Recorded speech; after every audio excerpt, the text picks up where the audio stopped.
News Talk 98.9, the roar of Memphis. Tool Talk Radio with Joe and Allan. Welcome to Tool Talk Radio, coming to you from the Brown Refrigeration Studios. I'm Joe Thorderson with Thor's Hammer, Carpentry and Wood Turning. I'm Allan Gilbreth with DarkOakMedia.com. And I'm Maximilian. And to all our Ilarapoda, I wish a very happy National Panda Day. Yay! Utter pandemonium. Wait. What out. word did you just say? Ilarapoda. That's a scientific name for panda.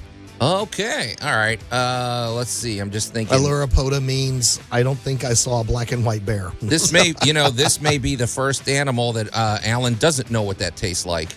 Thank goodness. Yeah. Okay. Because if they you do kung did, fu with. right. Well, bear, on the other hand, is rather tasty. But panda, I don't know. Panda's a raccoon, I thought, isn't that? No, it's a bear. Are you sure about that? Yep. They reclassified it. Okay. Well, Pluto's a planet in my mind, and in Yes. pandas will be a raccoon in my mind. Well, forever. Raccoons are actually a relative of the bears. Okay. So. All right. Well, good job, Max. Okay. I thought you were going to say a belated happy St. Patrick's Day, which Well, it still is a belated happy National Panda Day. But Yeah, well, it's all right. Well, if you're hungover from St. Patrick's Day, we appreciate you getting up to listen, and we've got some fun stuff today, Allan. Okay. Later in the show.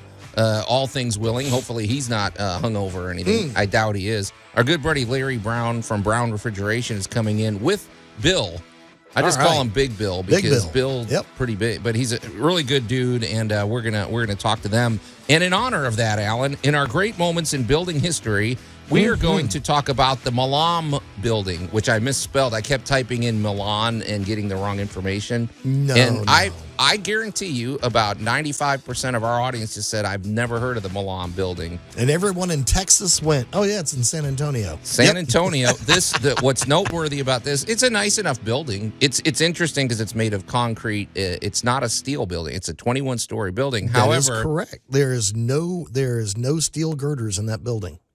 And the reason we picked this for Larry's discussion is because this is the first, I guess you could call it a skyscraper, but more or less the first large-scale building with air conditioning. Which, could you imagine? I don't know how did our ancestors even make it here?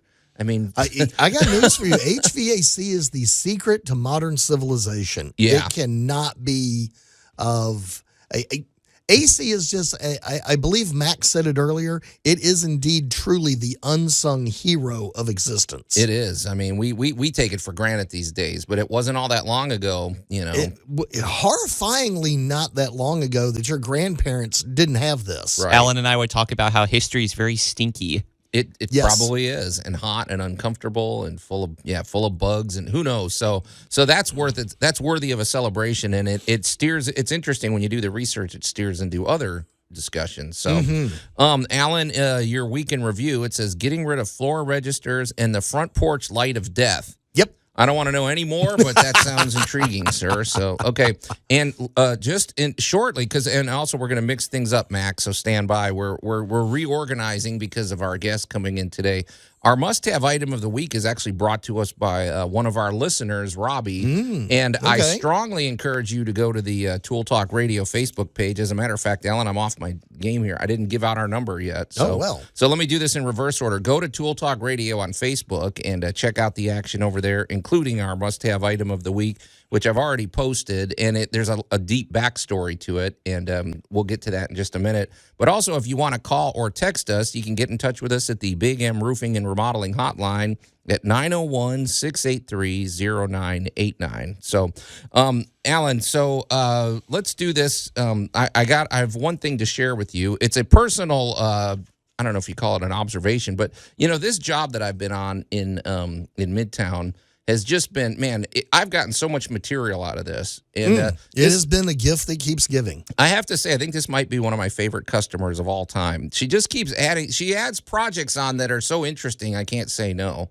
And she's a real nice lady to work for. But I want to give her a shout out. Her name's Becky. But she has got this cat named Milo. And I'm about to post the video. I'll post it at the break. But I sent you video of Milo. You did? Milo's an interesting... I've got two words. Interesting is one good word for it. Yeah, interesting is one good word. Well, anyway, brain damaged might be another one, but it's a cat. Well, he's been a little. I don't know what you say.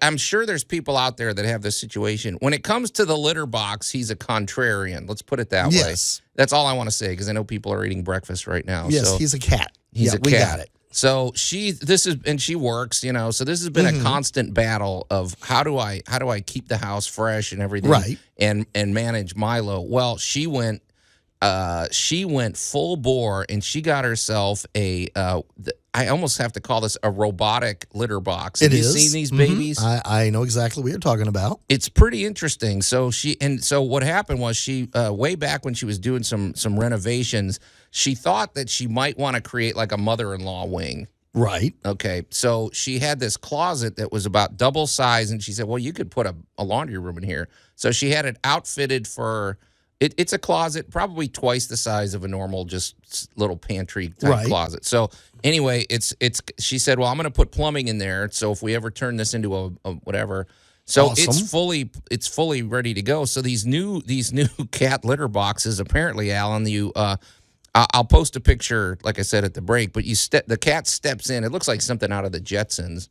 Mm-hmm. And it's hooked up to a water line, and then also there's a drain, obviously, because what it does is, I guess, it mixes things up and then drains it out. Mm-hmm. So you could either drain it through the, if you have a laundry room, there's a drain hose there, or you can even use this in an actual bathroom. Yes. I don't know that I want that. Do you? I'm just picturing the Japanese version saying like "Konnichiwa, Neko-san." Yeah. Okay. Let's just say these things are getting more and more high tech. Yeah. Because it is somewhat hard to believe that anything that small and that cute can smell that bad. Oh, I've seen the evidence, sir. So, I just think it's funny that we're making all these advanced modern technologies for something so disgusting. Well, you were just talking about air conditioning. Welcome to human history. The thing that drove us forward is, wow, this is really disgusting. We should do something about it. Yeah, I mean, plumbing and sewage. Yes. Yeah. So there was a famous, if I weren't a prince, I'd be a plumber, kind of thing. Well, here's the thing, Allan. So here's what I was okay. Of course, there's an app for this, right? Right. Okay, so keep in mind. So you the first thing you do these days when you buy a device is you get an app. You get an app and you for sign it, up right. for it. Okay, so here's how it works. It's basically the cat steps in, does its duty, yes, let's say, and then you can either have it set to cat activation mode, yes, which means as soon as the cat steps out, it cleans itself, which is a little bit of a process. It takes about 5 minutes. And it involves water and things moving and a lot of parts. So you don't want the cat inside for that. However, if you've got a cat like this one, it might think it's the ultimate It's toy. a joyride. And so put a pin in that because I want to ask you about cat psychology in a minute. Or you can set it to manual activation mode where you have to, you step in every now and again and just push a button in it and it cleans out. So and then there's a cartridge that freshens the litter and everything. And it's good for 250 uses. So I guess my question, I got a few questions here, Allan. So my first question is, depending on the cat, I could see a cat walking in there, just to activate it and then stepping out and watching it do its thing. Yes. Or I could see a cat horrified that water is suddenly coming out of this thing and never wanting to get near it again. Or whatever. So personally, if you had to deal with this, what would you? Because I know you deal with a lot of animals. Yes. If you had to break in an animal or train them to do this, would you set it to manual activation or cat activation? Everything would start off at manual. See, that's what I think too. That way, you've got to potty train. Well, like a dog, a cat, any pet, you need to potty train. Yeah. The thing is, though, is like, what if like this? I'm just thinking about the worst case scenario. Like this thing malfunctions. It's like, and it traps the cat inside, and it's like. All right, is it worth it? You literally get the bang for your buck, or is this thing going to literally blow up in your face and trap your cat?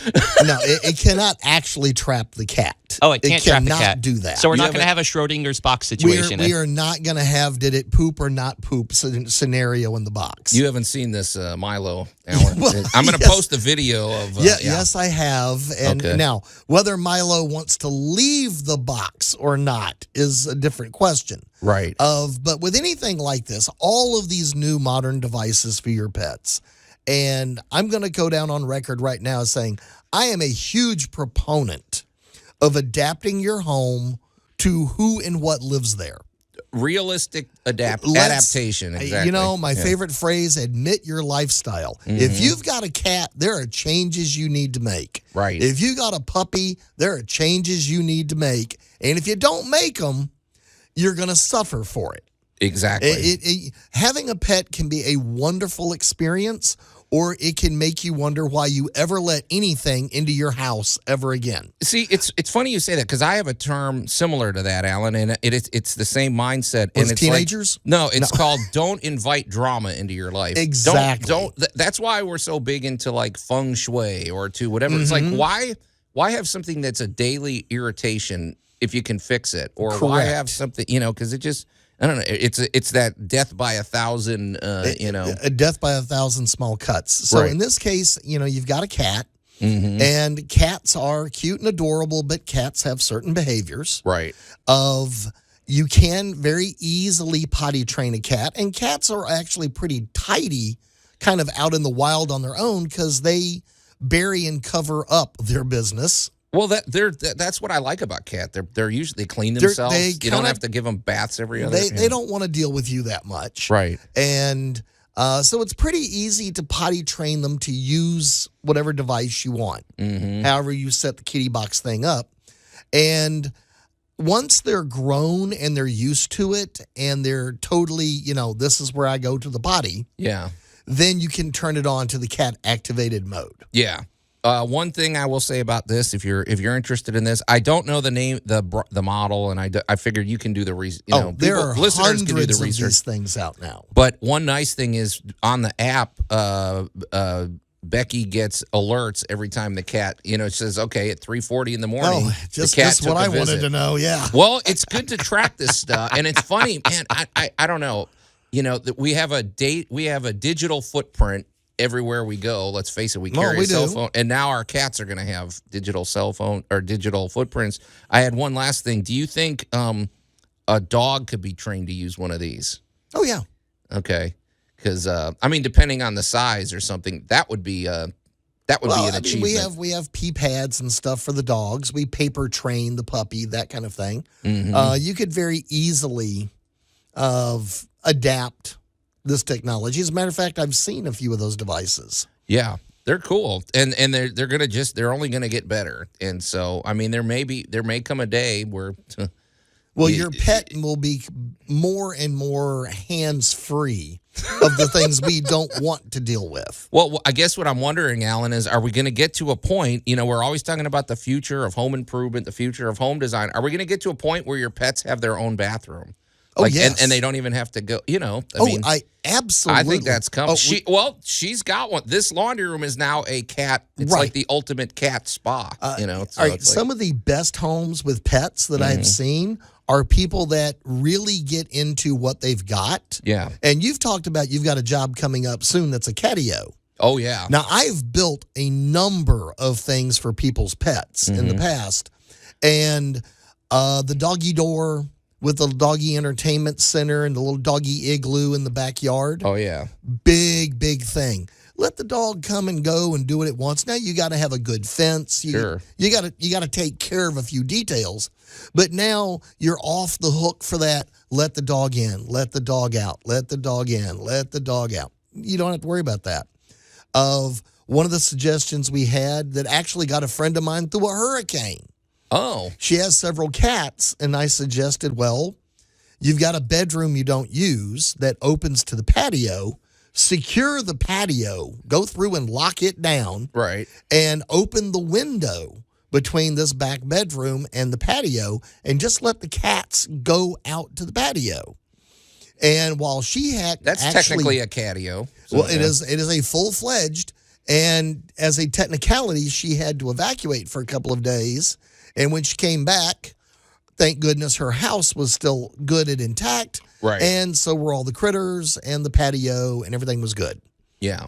No, you gotta let them do their thing, and it's gonna be the kind of conversation of back in my day we had to let our dogs go outside to go to the bath. It's like As a truth and stand, they used to make me crazy with my parents. Mhm. They never put in a dog door, and it was constantly all day long. Let the dog in, let the dog out. You bought a dog to make it great, make you crazy. Yeah, I don't get that. No. So, Forget about a cat scratch fever going through my head right now. All I hear is just taking care of business. Yes, absolutely. Well, I think we covered that pretty tastefully, Alan. I hope we didn't ruin anybody's breakfast, but I'm going to be following this situation with great interest. So, and thanks, Becky, for letting me give you a shout out on the air. But okay, speaking of shout outs, Alan, here we go, Max. We're rearranging the show today because, like I said, we got guests coming in later. So it's time to get to our must-have item of the week. And Alan, tell people. I didn't know what you were bringing in, but oh my gosh, yes. Okay. It is painter's blue tape.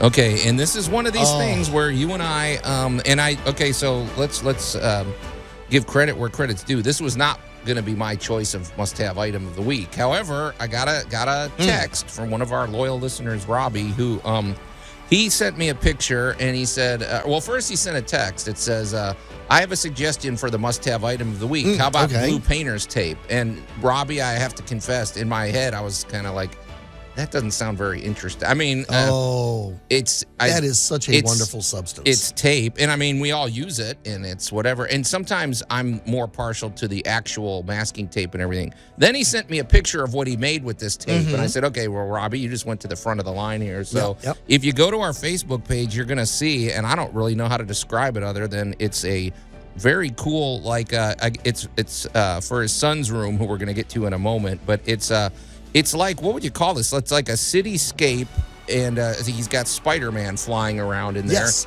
And it's for like a playroom, but it's very kind of, what do you call that when it's minimalist? It's like a minimalistic skyline, but that is very detailed too. So that is a very expensive mural. Yeah, is what that is. It's a comic book style mural all the way around the walls with Spider-Man. I'm sure those weren't done with blue painter's tape. Those are like decals of Spider-Man. So. I'm kind of the cynic and everything because it's like, all right, what happens when the kid gets tired of Spider-Man? Well, what do we have to do? Over. You know what, Max? And you paint over. That's the beauty of paint. But so I had a few questions. Okay, now Robbie, beautiful artwork. If you want to see this, go over to Tool Talk Radio's Facebook page. But what caught my attention, Alan, is he said he made this for his son Slade.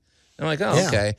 Well, he said, he goes, I made this for my son Slade, who I named after Slade Wilson. And okay, most people might go, so what? I don't. Yeah, big deal. Okay, well, Slade Wilson happens to be a very famous comic book character called Deathstroke the Terminator. Yes.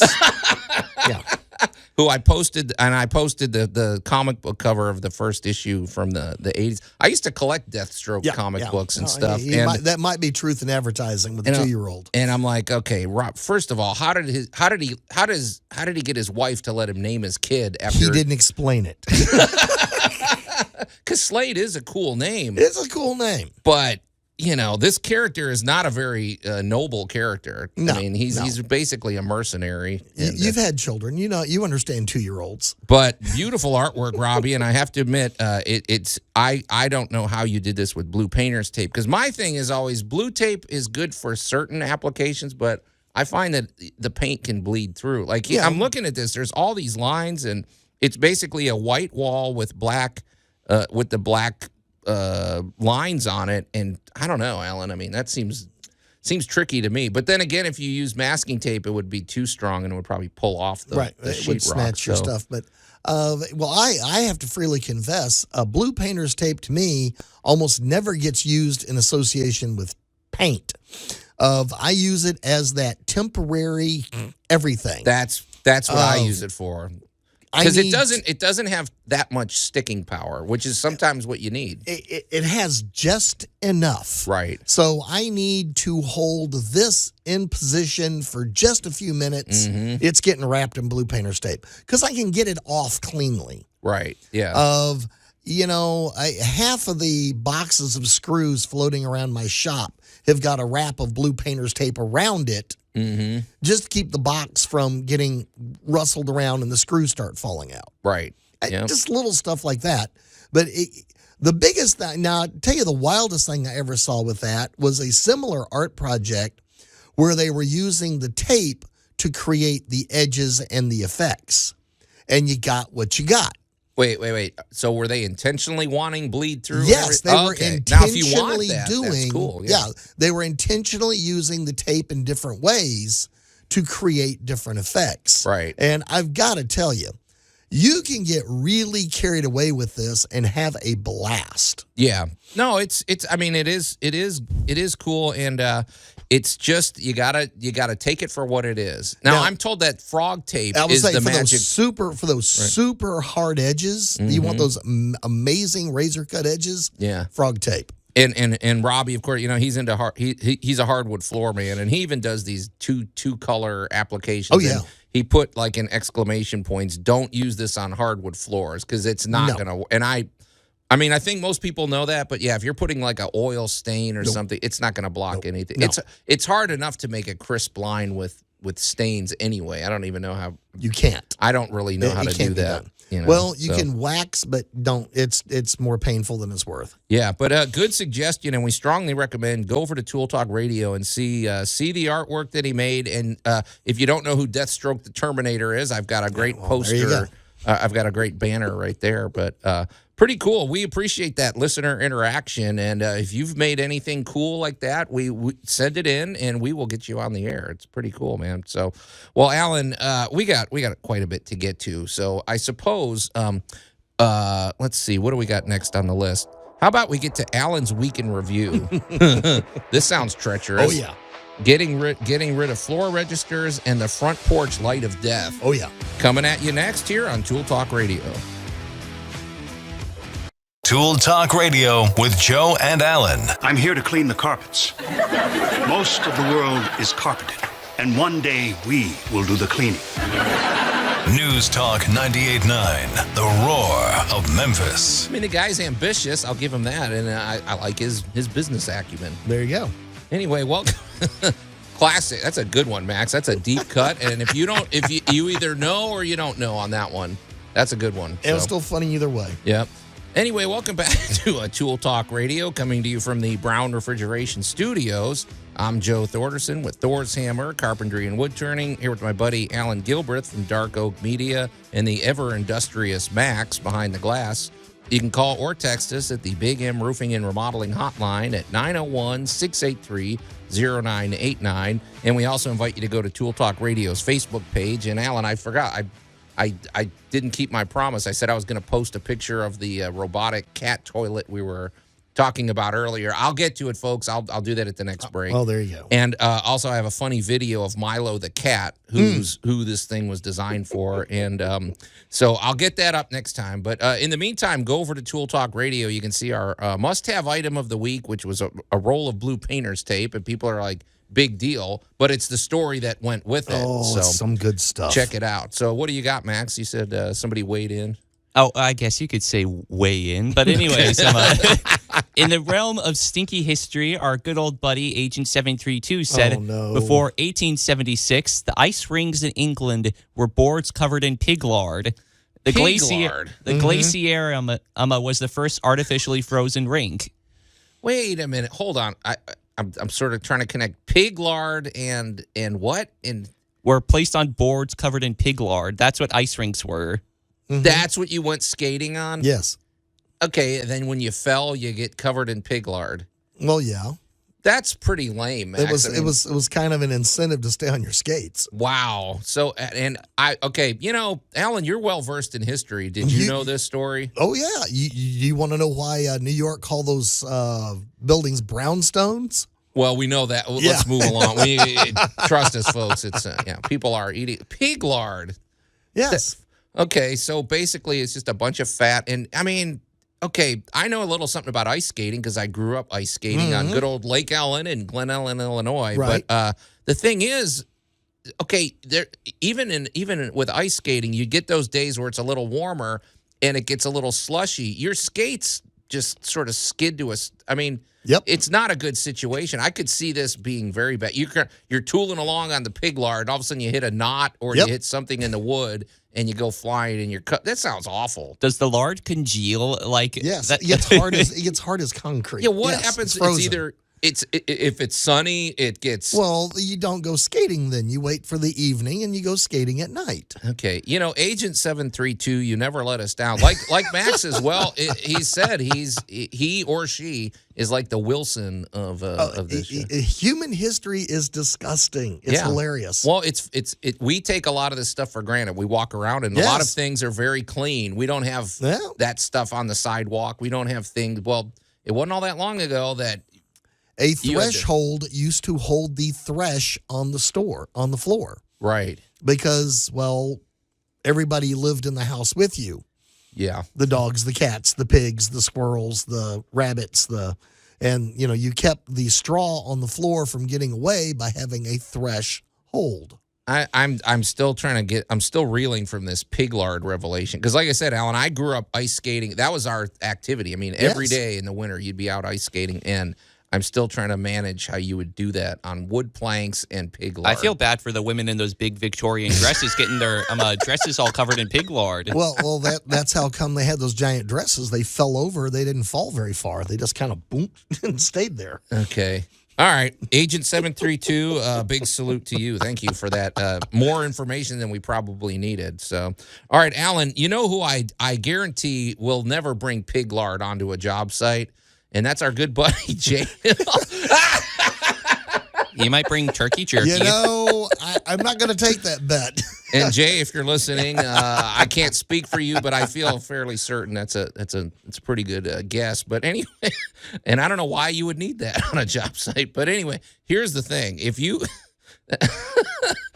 have any roofing or remodeling, or any project for the exterior of your home, as we say, Jay Hill, his approach is basically dealing with the armor plating of your of the outside of your home, keeping the elements out, and especially water. Water. It's funny. Jay must look at water.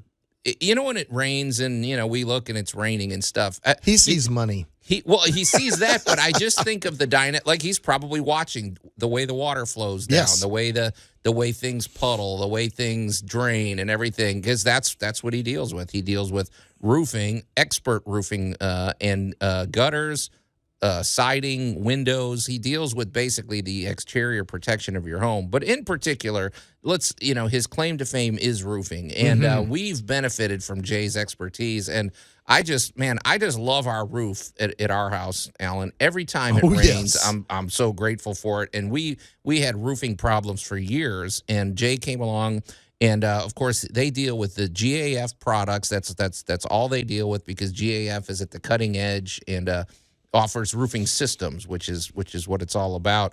He's a master elite installer, 5 stars with the Better Business Bureau. But also, what sets Jay apart is the fact that he's a former insurance agent, and that if you have any issues where you may have to make a claim, and it's not just roofing, folks. There's a lot of times you have damage to your home that is covered by your homeowner's insurance, and you should take advantage of that. That's what you pay.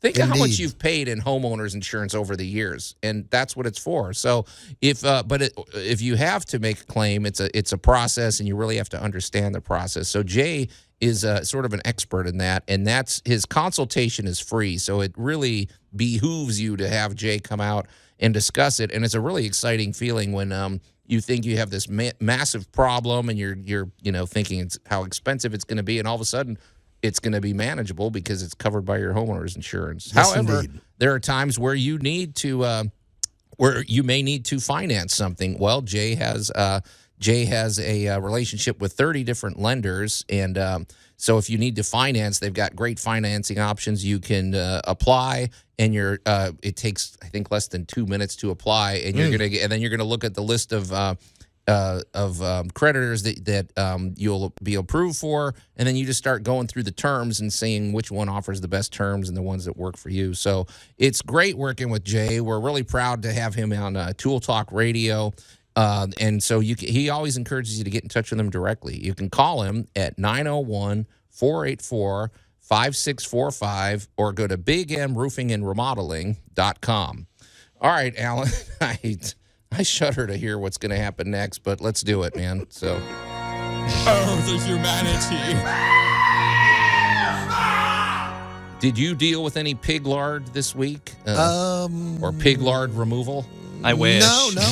There was a corned beef and cabbage involved, but I Okay. don't recall any pig lard. Okay, so what happened this? Well, let me just. We have new listeners every week, Alan. We do. So I just want to say, if you're new to Tool Talk Radio, Allan does unique work. He sort of is a jack of all trades, and he works in a commercial setting, and he deals with a lot of state regulations. So all these nitpicky little details that seem unimportant to us are highly important in the field you deal with. Absolutely critical. And as a result, you never really know what Allan is going to do from week to week. And so that's why we created Allan's Week in Review. So what happened this week, sir? So, Well, we're going to start off with a home renovation project, and there are a lot of homes that have reached a certain age, usually around 70 years old, and they still have floor registers.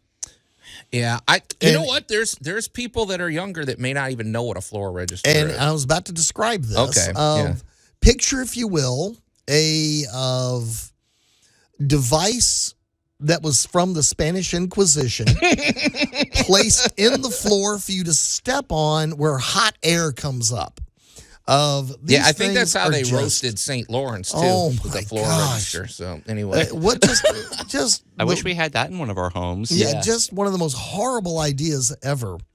And of Well, course, at the time, Allan, it probably seemed revolutionary. They were I mean, heat rises. They just said, well, you know. well, you had elevated foundation, so underneath there you had a crawl space that you could get under, and you could run your HVAC. Right. Or in the case of one home that I've worked on recently, there is actually a full-fledged gas heater under the house in the register. I And, know. you could actually cook on this thing. These That's things just get most- really hot. just the most dangerous things in the world. So this house And we're people working put on, rugs on them. And things oh like my that, gosh! you know. Plus your pets, plus your stuff. And Right. yeah, they're pretty dangerous. So we're working on this house. We're renovating it, and it's going to get new HVAC. Okay. And so here are all these registers in the floor. Now, I'm not the smallest person in the world, and when you go walking across these, you kind of forget. You're carrying stuff, and you step on one, and you hit that little soft spot. They give. And for just this moment, I have this image of, my brand new shiny leg going through this hole. Oh, into yeah. Through jagged metal and. Yeah. So we got real industrious this last week, and we ripped all of those out and went underneath and built a reinforced little box underneath to support and hold the new flooring. Okay. So what went from the worst place in the world to put your foot to now the safest piece of flooring in the building? I got a question, Yes. Allan. Are these all functional? The flooring? the ones that the floor registers that you're dealing with. Not anymore. They're gone. Okay. Oh, okay. Sorry, you're getting to the removal part. Oh no, of it. we the best part was I had a young man down below me in the basement pulling the mounts off. Oh, okay, gotcha. And he was having a little trouble, and I looked at him and I said, "You know what? Act like that thing owes you some money. It's not like it's not That's like a good we're going to keep motivational it." tool. Yeah. And next thing I hear, it is blam, blam, bloonk, and I'm like, "Oh, there it goes. There you go. You got it down."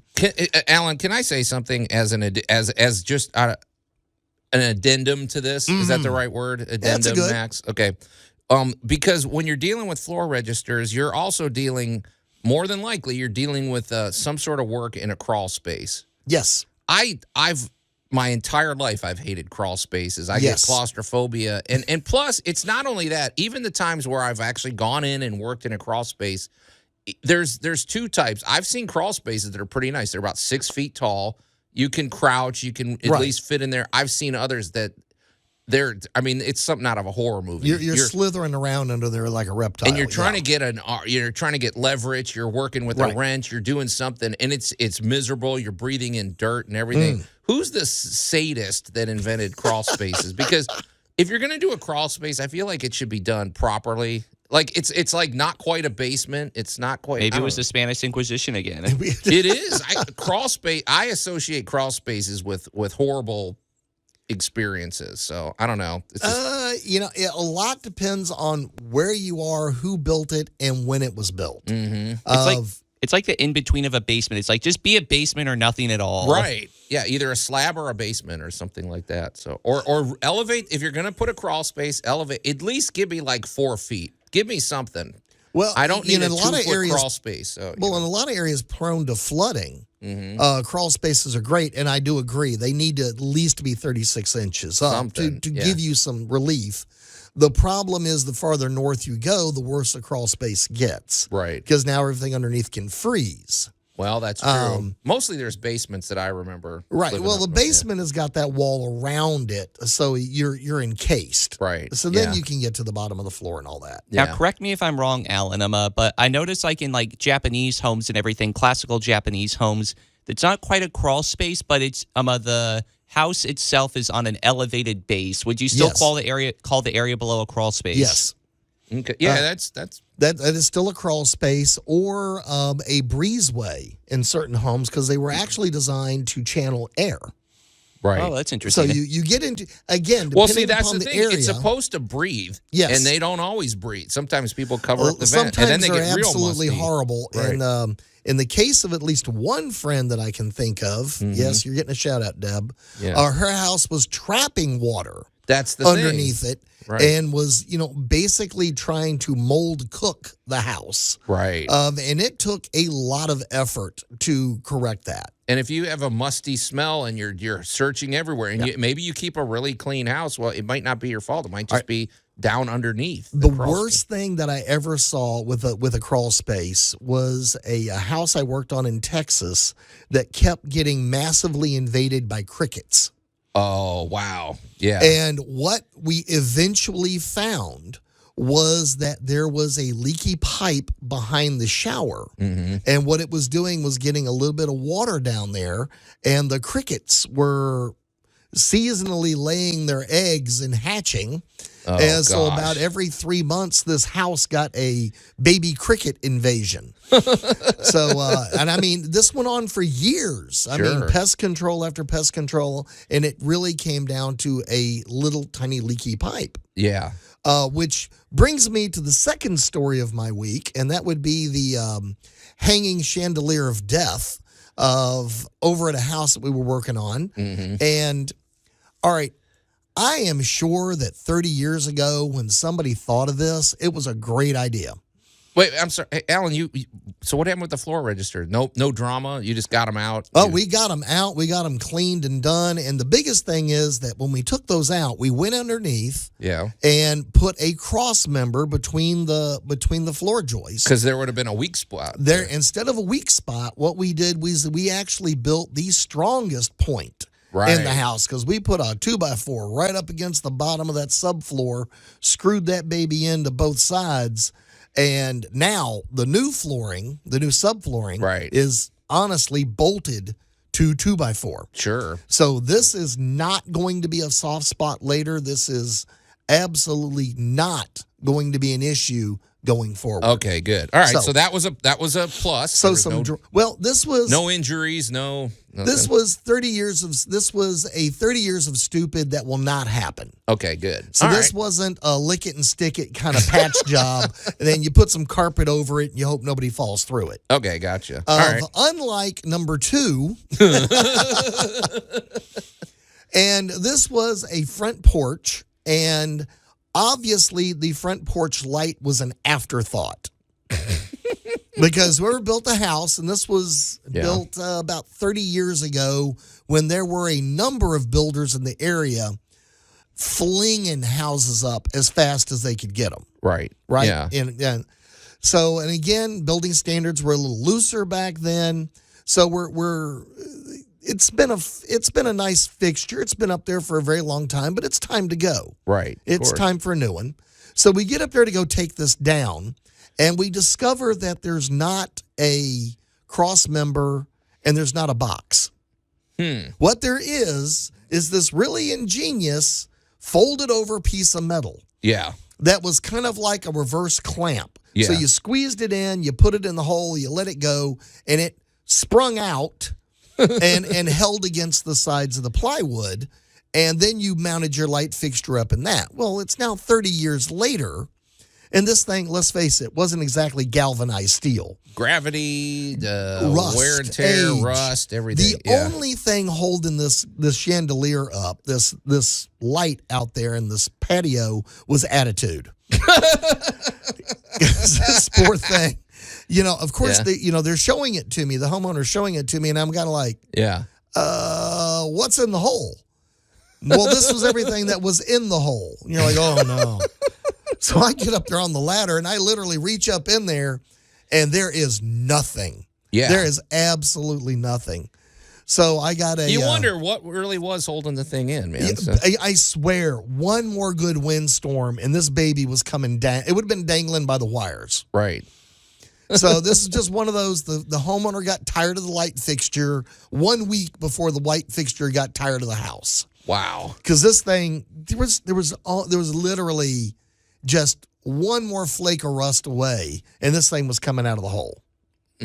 So back up we go, and now we got a retrofit a cross member. We got to put in a base, and we got to rehang a new light fixture. So the good news is, a lot of cussing and fussing later.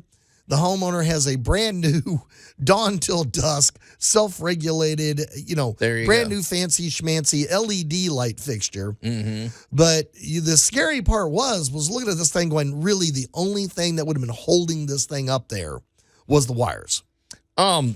You just triggered me again, Alan. I don't know if triggered is the right word, but you just made me, I feel like we need to do another Tool Talk PSA here in regard to light fixtures, because we've seen this, Alan. Okay, maybe you bought the perfect light fixture. Maybe you bought the exterior fixture. You did the whole thing. You did everything correct. However, you still have to think, you've seen cases like this. Maybe you've got like a light fixture that comes off the side of the brick or something like that.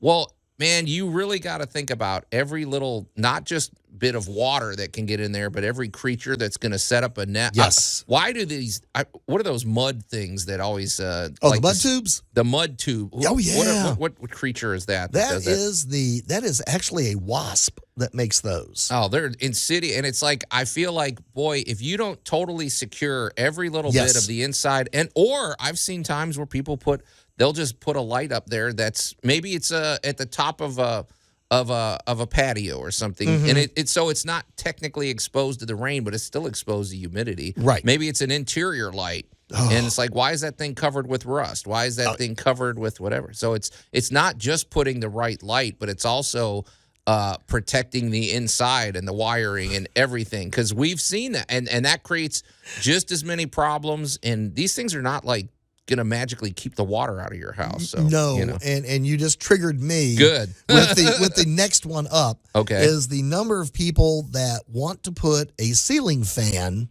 in their patio. Oh, I know where you're going. Go ahead. Okay. I know exactly where you're going with this. So you do need something to help keep the moisture out of the back of the ceiling fan if it's not completely sealed and flush.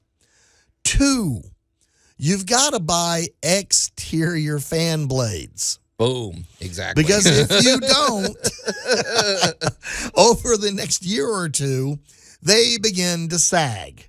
Oh, we've seen and that. then they look like they've melted. No. And now they look more like you're trying to churn butter as you turn this thing on. These things are just waggling around everywhere.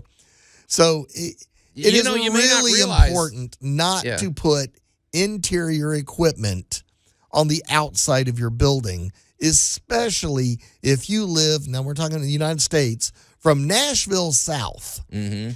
It's humidity. Really, honestly, if you look, just kind of run along, Kentucky, guys, anything considered the South. Yeah. We got humidity. It's everywhere. Now, in New Mexico, you don't really deal with a lot of humidity. In Tennessee, you're going to deal with a lot of humidity. Well, and it's going to melt those things. But it's tempting because I understand the temptation, because you might see the perfect fan. You're like, wow, is that thing cool? Yes. That's going to look great on the back porch, or this light fixture is going to look great. Well, and a ceiling fan is a great idea on the back patio. It keeps the air moving. Right. It's a little cooler, but you gotta have the right fins. Right. Yeah. And any exterior electrical component, and I'm convinced. We always talk about how it's not the exact science of electricity; it's the theory of electricity. One thing I think it's probably undeniable is that insects and birds and things like that, they're drawn to electrical wiring, aren't they? Gosh. I mean, squirrels like to chew on them. Love to chew on that stuff. So don't give them bait. And I'm going to throw in one other huge, one of the greatest inventions of all time is the exterior wire cap.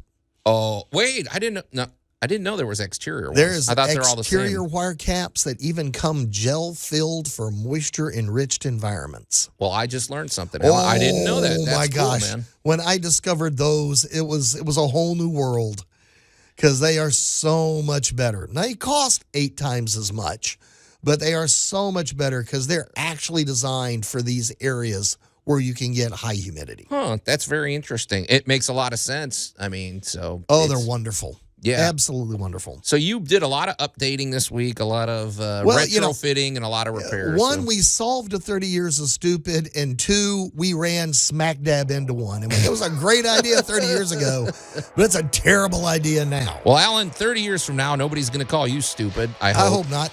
Anyway, well, gosh, hour 1's in the can, but Larry Brown just texted me. He's outside, so Awesome. I'm going to let him in. So hour 2 of Tool Talk Radio is coming up, and we're going to visit with our good buddy Larry Brown from Brown Refrigeration.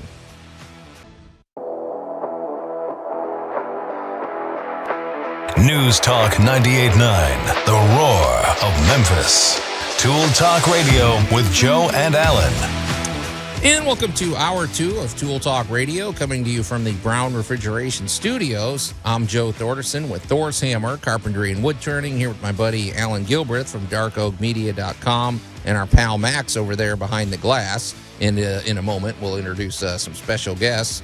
You can call or text us at the Big M Roofing and Remodeling Hotline at 901-683-0989. And we also invite you to go to Tool Talk Radio's Facebook page, where I finally made the post, Allan. I posted, earlier I posted our must-have item of the week, which was a roll of blue tape. However, there was also other photos that were attached because the blue tape, while it sounds pretty mundane, we saw the work that can be achieved with a paintbrush and blue tape if you're industrious enough. Our buddy Robbie really outdid himself with outfitting his son's, I don't know what if it's a playroom or his bedroom or something, with a Spider-Man motif, the city sky and all that and everything, and also learning that his son was named after a vicious mercenary named Deathstroke the Terminator, a.k.a. Slade Wilson. I don't know, a lot of stuff. It's all the more reason to, if you're just tuning in, to catch all of our past shows. And Allan, how do they do that if they want to listen to? The best way in the world is just pop over to tooltalkradio.com and follow up on all of our past adventures. And we can also be followed now on the 98.9 website. Yeah, go to 98.9 the Roar website, and Max, it's right at the top, right? We're on the menu finally. We're on the menu. I don't. Awesome. That sounds very ominous, and I don't know if I approve. I'm waiting to get our just desserts. Okay, but, No, sorry. I'm waiting for you all to get your just desserts while I watch. and Max is the youngest person here, and he makes the worst dad jokes. So anyway, He all right, was hey, well trained. all right. So that's what we do. So business is taken care of, but it's time to bring on the man who keeps the lights on around here. Absolutely. Our buddy Larry Brown from Brown Refrigeration, and Larry, you brought your buddy Bill today, right? So I brought my service manager, Bill Kellum. He's a great guy. I'm glad to have him. Very knowledgeable, and he has a lot of dad jokes too, so he'll fit right in. All right. yeah, great. Hey, Bill, you helped me out quite a bit a few weeks ago back at this customer.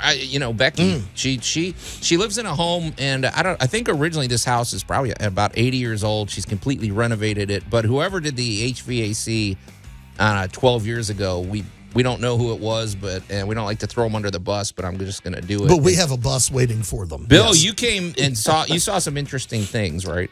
Yeah, we found that the ductwork has not been done properly. Yeah. And that has a big effect on the unit. We want to make sure that we get proper airflow at all times. And the way that they designed the layout, the drainage was not working properly either, which can cause a lot of problems, especially on an 80-year-old home. So Yeah. we got all those rectified for him. Yeah, Bill's the master of understatement. This thing was squirrely. This thing was horrible. I mean, I was horrified when I saw it, Larry. I sent you pictures, right? I mean, You did, and it looked less than desirable to say the least.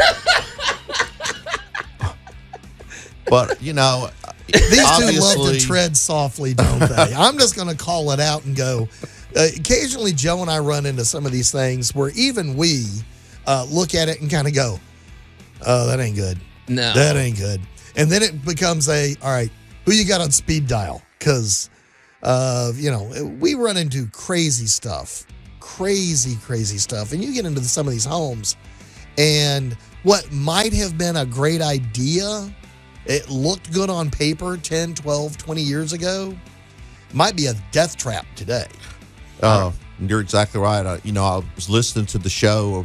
You guys were talking about the grates in the floor. Yes. Right. Those are like floor furnaces. Oh, my gosh. And they've been around forever.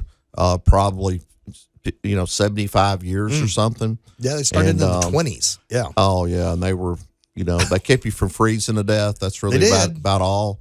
But they were very dangerous because if you wake up in the middle of the night to, go to the restroom or whatever, and you don't remember, and you step on it with a barefoot, that's the only time you'll ever do it because you won't do it again. You'll never do that Yeah. again. So, very rarely do we see some of those still, but we don't install them anymore. Oh, no. Because they're just not the most desirable type of heat.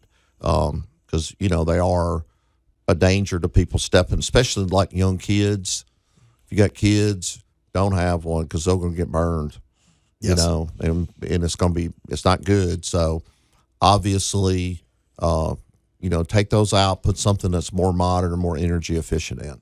Well, the other thing too with that, Larry, is just it's not okay. Even if you're as safe as you could be or whatever, well, those things collect dust. They smell. They're full of dirt. They're just you talk about a design flaw. It's just one of those things. It's just badly designed. So right.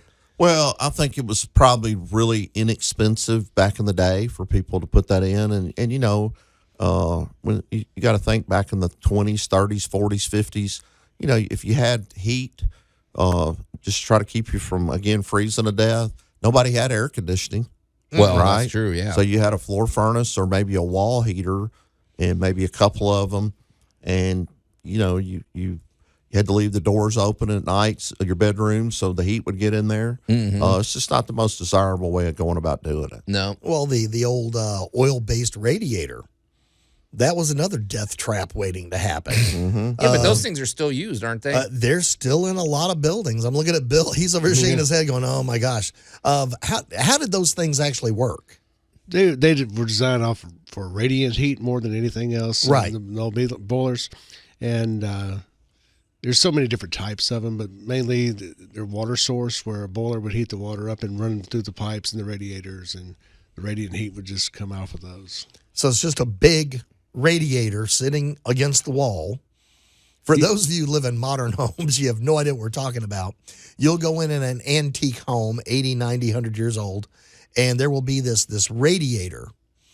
You see them in a lot of really old buildings, too. I see them in a lot of old commercial buildings. And there would be a boiler downstairs, and they would pipe hot water up into this thing. So these darlings would be a couple of 100 degrees. And you lean against them when oh my gosh. They're probably about 150 degrees when it's, when they're really going. Yeah. And some of the older homes in like the midtown areas that are 100 plus years old, those boilers were coal fired. So they had a coal chute. Yep. And people, the coal truck would back up and unload like a ton of coal in your basement. And then you had to go down there and shovel coal into your boiler. And, if it was cold that night, you'd have to put a couple extra big chunks in there. Yeah. So you'd stay warm, right? Oh, yeah. And, of course, over the years, people have taken them and converted them over to gas boilers, right? But they're not very safe because they weren't really designed to have gas in them. Right. They were always a coal boiler. So, it's not the best situation. Again, it's better than freezing to death, but it's not a whole lot better. Okay. Yes. Well, Larry, one of the things is, you've been in the HVAC game long enough where I have to imagine back in the day you might have had to even work on some of this stuff because you've seen a lot of technological innovations come along and everything, and now it's such a well designed systems and not just about putting out hot and cold. It's about clean air. It's all this. So, let's jump forward to some modern talk here. Hey, before we do this, though, Larry, I see your checklist. You always got specials for our listeners. So whenever you come in, so let's get a list of those first because people may want to take advantage of this. So. Yeah. Well, we always try to bring some nice specials to the show, and today's no exception. So we do have a service special. So obviously air conditioning season is right around the corner. So everybody needs to be thinking about getting their AC units tuned up. So we're offering a special today, $69.99 for your first unit, $39.99 for each additional unit. So if you got 2, 3, 4 units, you can do the math. So it's important to get your unit tuned up and ready to go for the summer because it will get hot. I predicted in the fall that it was going to get cold. Mm-hmm. Should have listened to my prediction, right? So it's going to get hot. Pretty radical prediction. Yeah, Larry. it was. Yeah, good for you, man. So it's going to get cold it's going to get warm for sure. So be ready with these service specials. If you're interested in a new Trane heating and air conditioning system, we're offering 24-month no interest financing on a new Trane unit. So if you're interested in getting an estimate on a new unit, we'd be more than happy to take care of that for you. Also, we're offering $100 off on our Remy Halo products. So those are great indoor air quality. So it'll help you get your home cleaned up, kills a lot of viruses, bacteria, other items that are, all the junk and nastiness we have in our home. Also, we're offering $100 off on our duct cleaning services. So if you're interested in any of these, you can give us a call at 901-362-1881, or you can check us out on the web at brownref.com. Hey, Larry, we always talk about getting your system tuned up. We always recommend that people should have you visit maybe once or twice a year.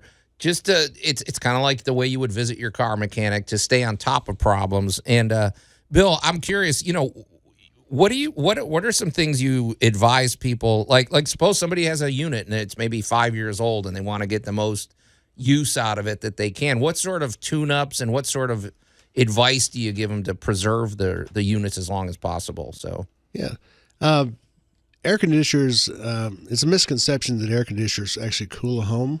They remove the heat from it through the principles of thermodynamics. Which always hurts my brain, but go ahead. Yeah. All right. So one of the ways it does that is it transfers the heat out to the unit outside, and the coil that's around the perimeter of that unit needs to be clean for it to transfer more heat out.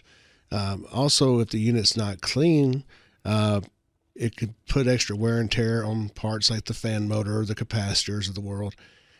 So when we do our tune-ups, we go out and we inspect the unit. We want to make sure it's very much like you going to your annual doctor visit. We have a checklist of everything. We keep the records of that to make sure that nothing's happening this year that wasn't happening last year. So we keep records of that to make sure that we stay on top of it for you. But if the unit's outside is dirty, it's not going to perform like it's supposed to, so it's going to make the house a lot warmer than you want it during the summertime. In Memphis, summers are brutal. Yep. Now, I want to point out one thing. When he says the coil is dirty, he already triggered me with that comment. Yeah, well, go ahead, I want to make two different comments. Yeah. Because the homeowner hasn't learned to quit blowing grass into the unit. And you walk out there and this thing looks like a paper mache sculpture, and it's just absolutely horrifying. That's the easy one. The other one is the one where you don't blow a lot of stuff into it. However, it builds up a coating. So if you walk out there with just your naked, untrained eye and you look in there and look at it, well, you don't see a bird's nest. You don't see a bunch of stuff everywhere. Yeah. And I'm recalling back, I'm like, look at Larry, and I say, 40 years ago, the first time I saw somebody looked at it, what I saw was coils, So obviously it's fine. And the guy that was showing me how to do this stuff looked at that and went, oh, those things are terrible. And I didn't see it. I honestly, I didn't get it. And then, of course, some coil cleaner got put on it. And then the amount of dirt, for lack of a better word, that came pouring off of it as we rinsed it. And suddenly you could see the difference between a dirty coil and a clean coil. And I was like going, oh, that. And it makes, to the naked eye, to the untrained eye, it doesn't look bad. But you might be losing 30% of your conductivity and the ability to exchange that heat just because of the coating, the little stuff. Not necessarily the big stuff, the little stuff that builds up on it. Well, Bill, you triggered me for another reason. And Larry, I was curious because, okay, when I was a little kid, I remember on the back of an HVAC system or on one, there's these little thin, very thin pieces of metal, the fins. And when you're a kid, you discover that you could bend those with your finger. You could trace shapes into them. You could, and what is a kid or an animal or the person using the weed whacker or the power hitting those washer. things? Yeah, breaking the. What do those fins do? And is it important? Well, absolutely, they are very important. Those are what actually, transfers the heat. Yeah. So the fins are actually like kind of, they go out there and that's what radiates the heat. Obviously, by bending them, you're not going to be able to get the air through the fins like you should, and therefore it's going to reduce the performance of your air conditioning unit. So, one good thing about a train unit is that we have fully louvered panels on all sides of the unit.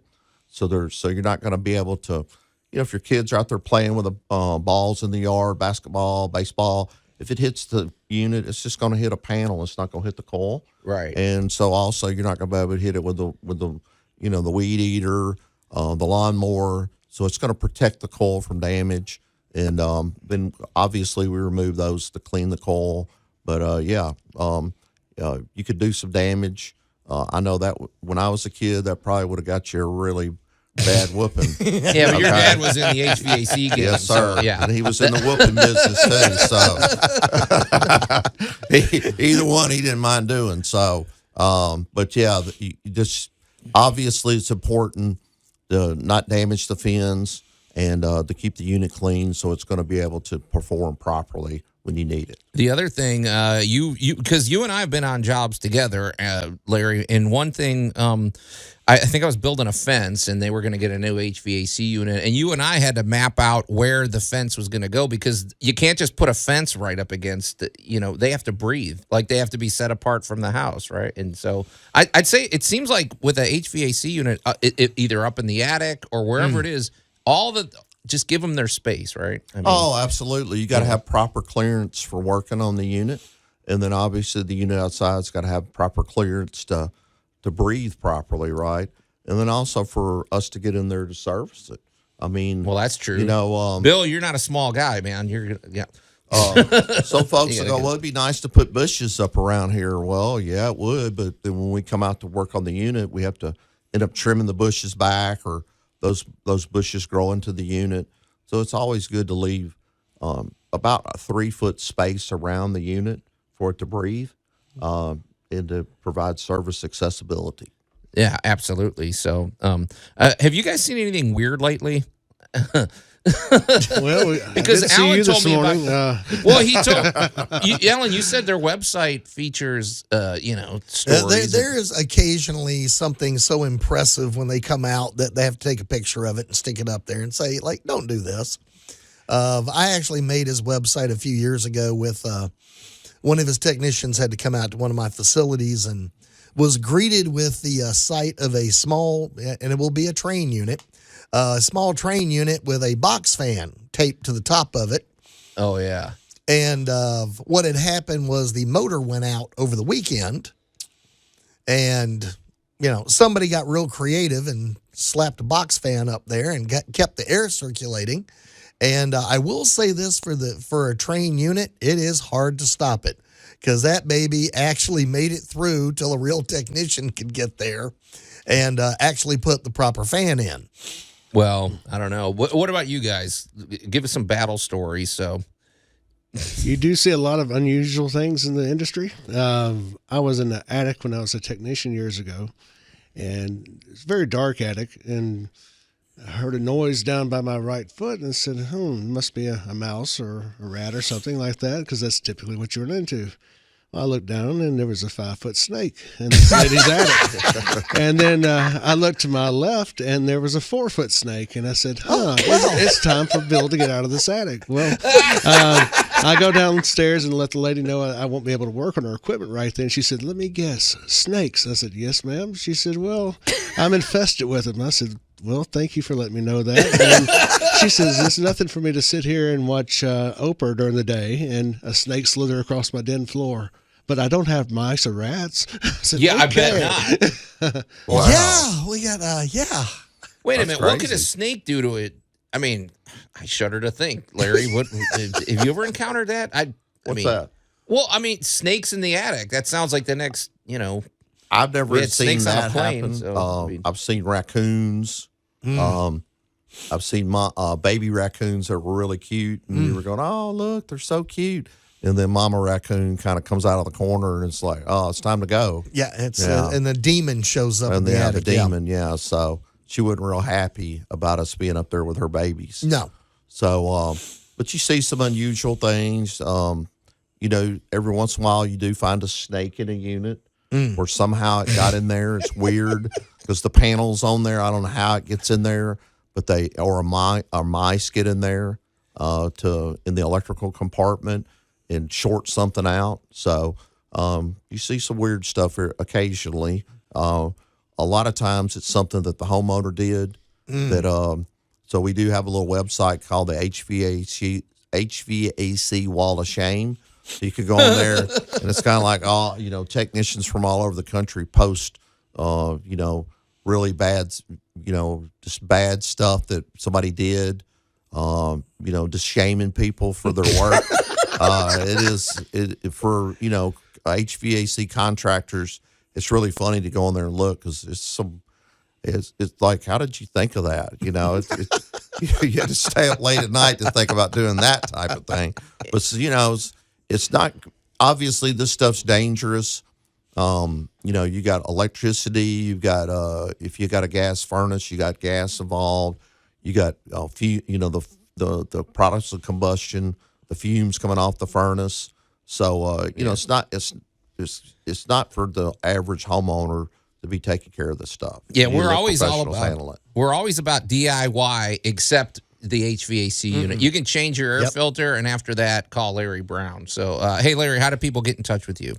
Well, you could give us a call at 901-362-1881, or you can check us out on the web at brownref.com. Yeah, gosh. And Larry's got some specials we're going to get to when we come back. But I'm really looking forward to this because coming up on our Great Moments in Building History, we picked this just for you, Larry. It is the Milam Building in San Antonio, which happens to be the first skyscraper with air conditioning in it. Stay tuned here on Tool Talk Radio. Oops. Okay. Tool Talk Radio with Joe and Allan. 'Tis but a scratch. A scratch? Your arm's off. News Talk 98.9, the roar of Memphis. I bet you never saw that on the job, Bill. As Bill, as all three of us go, oh, yeah, we have. Oh, yeah, I've been there, done that. Anyway, welcome back to Tool Talk Radio, coming to you from the Brown Refrigeration Studios. I'm Joe Thorderson with Thor's Hammer, Carpentry and Wood Turning, here with my buddy Allan Gilbreth from darkoakmedia.com. Our pal Max over there behind the glass. with the arm off. Yeah. Max, go put a bandage on that one. And, of course, the man himself, Larry Brown with Brown Refrigeration. And, wait, Bill, what is your role exactly? Bill Kellum is also here. I'm a service manager. and Okay. I also do consulting for customers, looking at new equipment, and help people out with indoor air quality issues as well. So if Brown Refrigeration was a kingdom, you're more or less the prime minister. Is that a good? The court gesture. Okay. Hey, Larry, in a minute we are going to get to we handpicked this great moment in building history for you. because it's right up your alley. It's right in your wheelhouse. And but before we get to that, you always bring us some specials. Actually, Bill, you're going to read it out. So listeners, you're going to want to take advantage of this. It's always a good idea to tune into Tool Talk Radio, but especially when Larry's on because he gives away stuff. So what do you got for us today? Well, we have the $69.99 tune-up special for the first unit. Any additional unit would be $39.99. We also have a 24-month same cash financing on a new train system. Financing is very crucial these days, but the same as cash is awesome. It helps out a lot of people. Mm-hmm. And we're also offering $100 off on our Remy Halo, which is an indoor air quality product. It's the UV technology, and this particular device will help eliminate bacterial growth. It can neutralize like flu, other viruses, strep.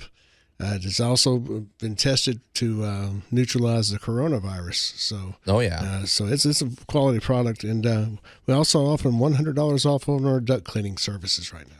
Yeah, and don't underestimate that. Mm-mm. That's a game changer too. So, and the Remy Halo, we always talk about the must-have item of the week. That to me, that's almost a must-have item if you have a HVAC unit. I mean, it's revolutionary. It really is, and the place it's located is right into your ductwork above the evaporator coil. Mm-hmm. The evaporator coils have cold temperatures in a warm environment. It's a perfect breeding ground for bacterial growth. This helps neutralize it right on the front end of it, and it'll actually produce a hydroperoxide, which will attack any bugs in your house. It'll take care of odors as well. You can cook fish or bacon, and 30 minutes later, the odor's gone. It's really amazing. As Allan well knows. So get in touch, 901-362-1881, or go to brownref.com. All right, Max, I've been looking forward to this all day. And now, great moments in building history. All right. Hey, Larry, like I said, we handpicked this for you. And Larry was very diligent and did all his research 10 minutes ago. Well, the reason we wanted to discuss this with you, okay, so let's set this up. There's the Milam, M-I-L-A-M, the Milam Building in San Antonio, Texas, built in 1928. That's going to be what we're focusing on today. And I bet you 90-something% of our listeners have never heard of this building. I'm sure Agent 732 has. Agent 732 probably was there, But the reason this building is noteworthy is, San Antonio's hot, Allan. Mm-hmm. You've been to, Texas is hot. This happened to be the first, I guess you could call it technically a skyscraper. It's a 21-story building. The first skyscraper with air conditioning installed, it was designed. It was installed. It wasn't an afterthought. It wasn't retrofitted. This was built, and because of that, it was constructed in a very unique way, and also it was a pretty hot item. Well, I say hot item, but it was a pretty popular destination, you could say. But Larry, it ties right in with the invention of air conditioning. So we wanted to let you kick this off by talking about William Carrier, because air conditioning kind of came about in an unusual way, right? So, well, yeah, it was Willis Carrier. Oh, Willis actually developed air conditioning. He worked at a printing company. Mm-hmm. So the printing company, when they print products, it was always being affected by the temperature and humidity. So his boss or his employer came to him and said, "Hey, is there any way you could figure out a way to help control the climate, the indoor air, the environment, and help not only with the temperature but also the humidity, because that's key in your printing industry." So he worked, came up with the idea of the air conditioning system, but it was all due to to control the environment in the printing press area. So once they realized that it really worked and it did so well, then he adapted it to doing buildings and homes. So because you said something earlier, Bill, about an air conditioner removes heat from a space, which I don't really understand how that's even possible, but I know there's whatever there. But then it also regulates the humidity, because the printer, on the research I did, this printer wanted 55% humidity and 75-degree temperatures. That would be the ideal printing situation and everything. So I don't even. How do you pull heat out of a? What's the elevator pitch on that? How do you remove heat from a space? I guess that's what I'm wondering. So.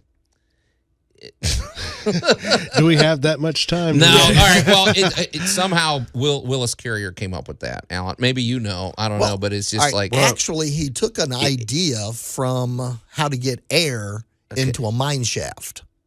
Oh, gee. Oh, it's because they have to pump air exactly. down there. So a couple of German companies early on had devised ways of exchanging the gases. They didn't really understand. All right. We didn't really have a real good grasp in the late 1880, 1890, coming into 1900. We understood there were different kinds of gases, and especially in a coal mine, you could die. So, you need to keep the air moving, or you're gonna right. Yeah. So the idea was to have these compressors moving gas, and Willis took that idea and added a chiller to it. And what the chiller did was you could cover this in ice or water, and then you could push air through it with these pumps, and that would deliver cooled air on the other side. So and it's then you removing had to heat and... But then you had to have a way of drawing air back. And so you had basically an air recirculator that pushed air through the chiller and drew the air back out of the building.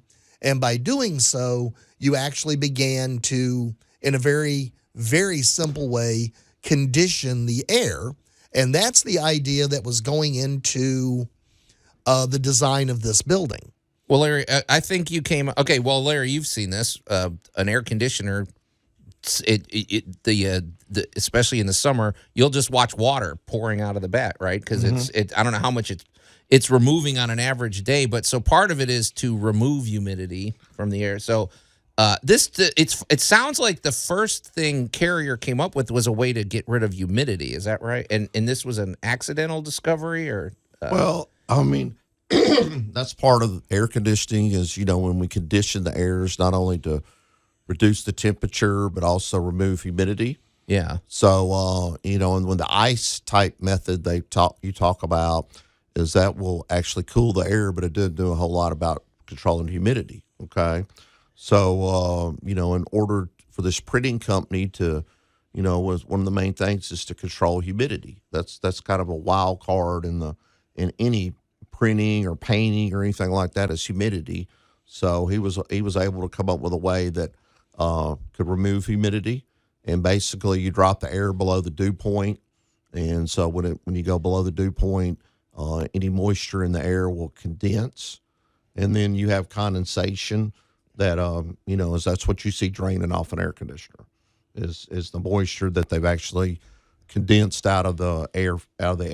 Okay, so in a normal home around Memphis, summer day, one unit could put out 50 to 75 gallons of water a day. So that's amazing to me. It's a lot of water. Okay, yeah. So and it's taking it out of the air. Yeah, it's a real. I mean, okay, so excuse me.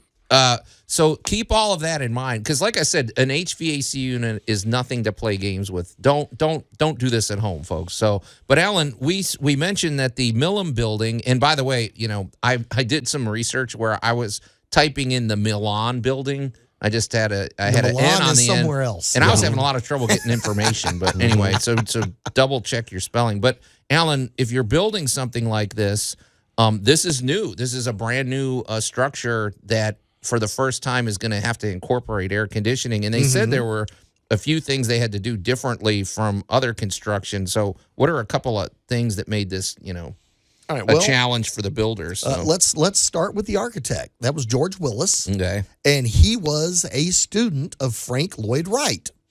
Which isn't always a good thing. well, however, it's a very innovative thing because they were looking at buildings from a new point of view. Well, so they were looking, do that. Yeah. They were looking at some of the ideas were great. Some of the ideas weren't so great. But this building, they're going to start with the fact that they didn't use steel girders. Yeah. So here is a 200-foot tall building with no steel girders. It is reinforced concrete only. Yeah, which surprised me because that seems okay.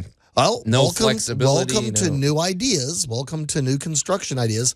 And there was a lot of shafting put into the building because they really did have the air conditioner chutes at the bottom. They had a full chiller system installed, and it was called the Carrier Manufactured Weather.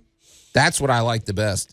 Larry, could you go back to that kind of branding instead of calling it air conditioning? Could you call it manufactured weather? Well, I don't know. That when you think about it, it is kind of you do manufacture or climate controlled. I guess would be.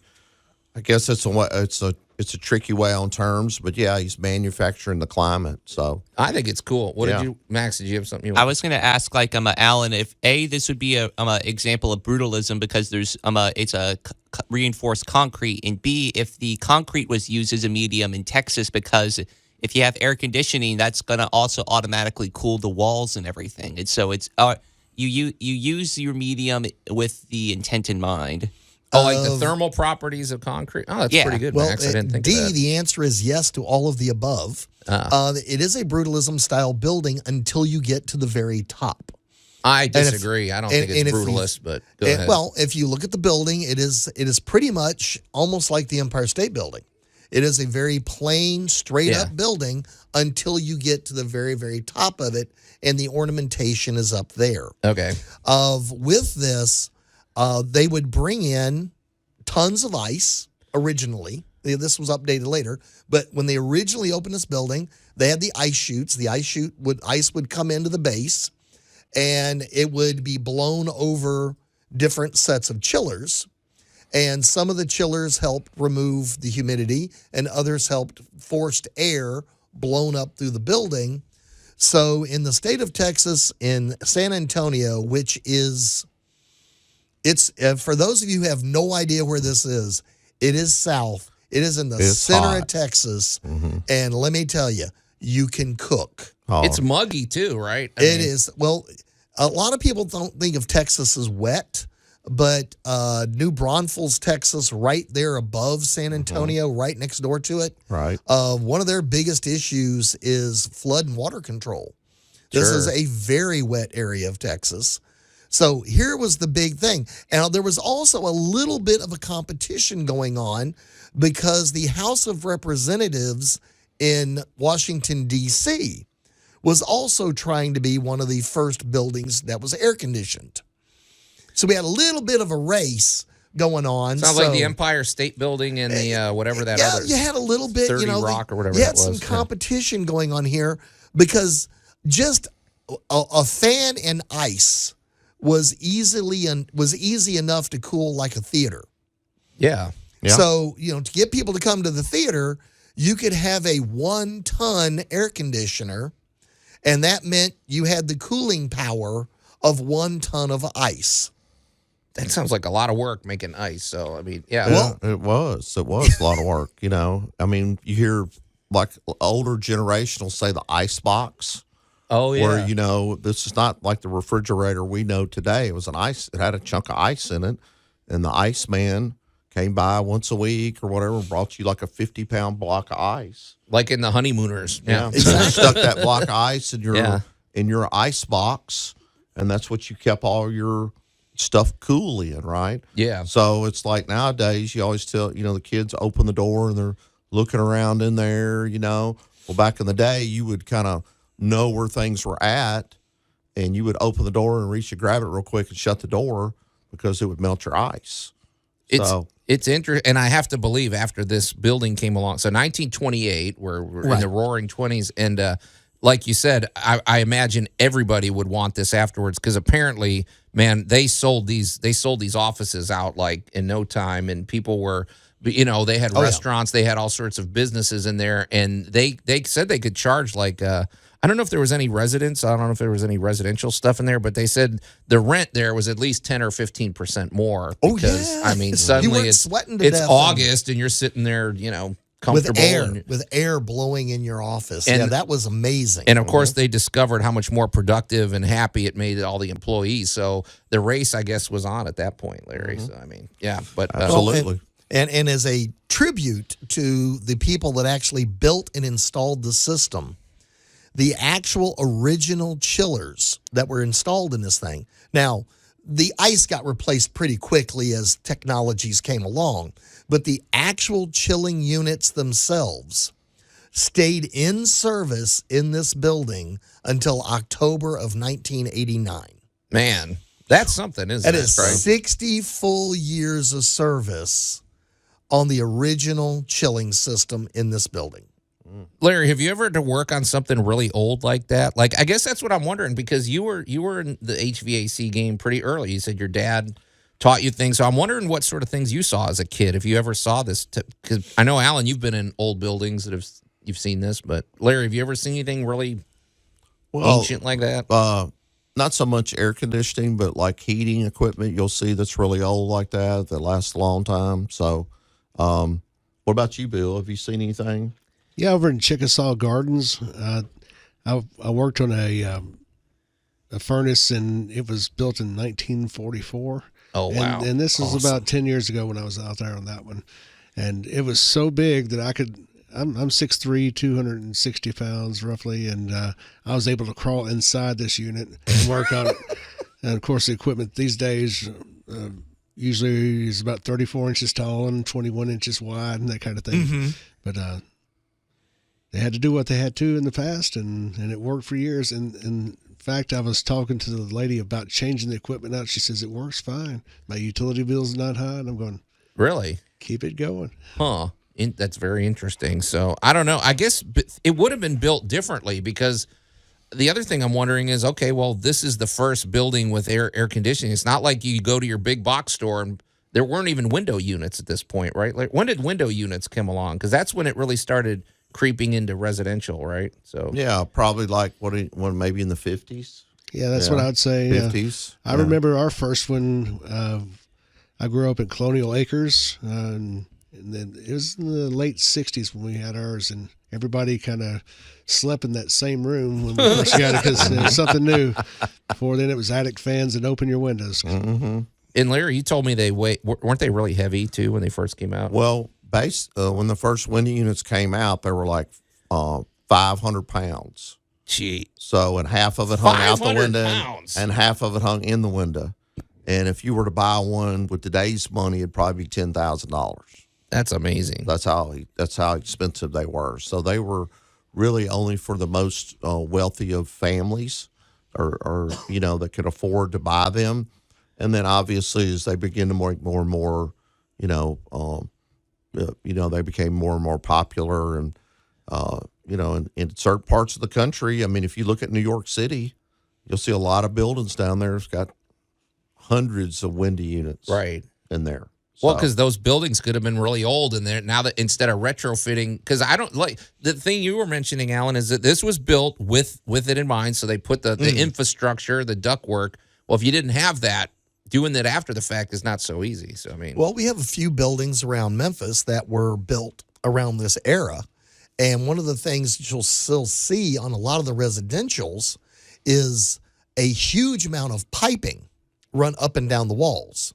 Mm-hmm. And a lot of them are disconnected now, so it's just old iron pipes just lining the sides of the walls, and that was the drain system for the window units that went all the way up to the 3rd floor, the 5th floor, the 10th floor, and then routed around. Otherwise, it just looked like the building was raining. Oh, I didn't think of that. Yeah, and yeah. Plus it would kind of wear out the brick, if you had a constant drip and all that. Mm-hmm. So yeah, the shocking thing that people need to kind of wrap their heads around is the sheer amount of water being produced by these things. It is astounding. Mm-hmm. Well, Larry, you said, the average home in summer here in Memphis, which is pretty muggy, you said 50 or 60 gallons, right? 50 per unit. 50 to 75 gallons a day. And you might have a 2-story house with 2 units. So 2 or 3, or, we have customers that have 5 and 6 units in their home. So, when you start thinking about 5 units, I mean, that's anywhere from 250 to 300 plus gallons a day of just humidity or moisture they're removing from the air. If you make it cold or cool the air, but the humidity's still high, it's still going to be uncomfortable. Absolutely. You know, so you got to humidity's like the really as important or more than important than the temperature.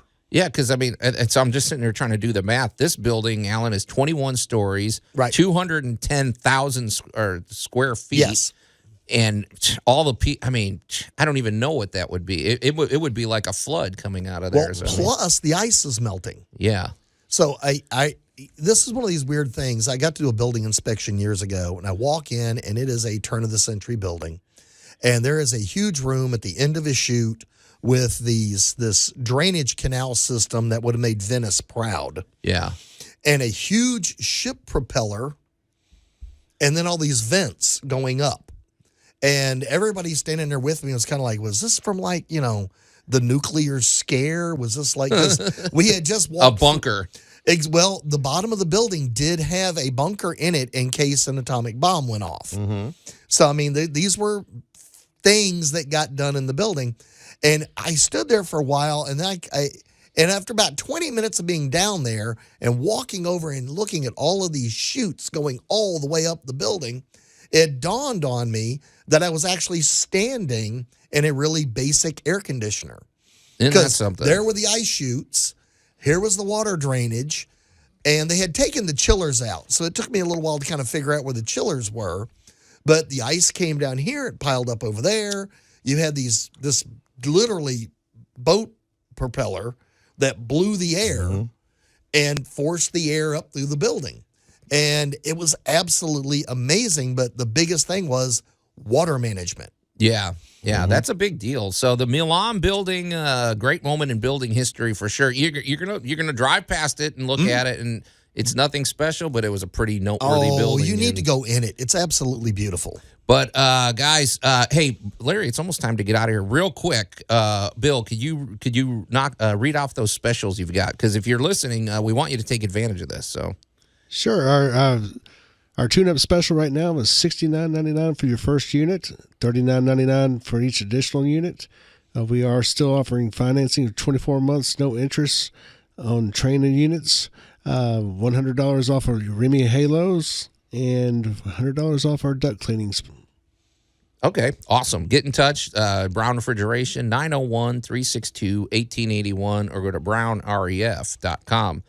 Guys, it's fun. It's been fun having you in here and learning a little history, and it's always cool to have you around. But you guys, the clock waits for no one. It's time to get out of here. So on behalf of my buddy Allan Gilbreth and our pal Max over there behind the glass, and Larry Brown and Bill Kellum, I'm Joe Thorderson. Thanks for listening to Tool Talk Radio, and we'll see you next week.